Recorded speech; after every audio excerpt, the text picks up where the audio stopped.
Это здоровое питание, готов for health food.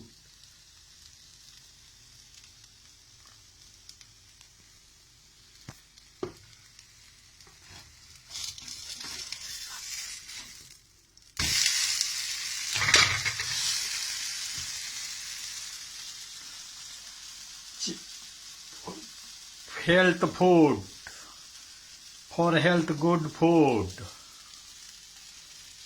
मूंगरी दाल रहा, चिल्लावनी रहा, साबुत मूंग, ये सब ग्रेनर मसाला अंदर डालते हैं। ये पीस के तैयार किया हुआ है। ये चिल्ले बन रहे हैं और ये चिल्ले तैयार हो गए हैं और ये बन के रेडी है।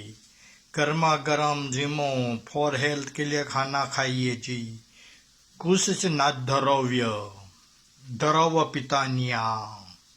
Спасибо вам всем.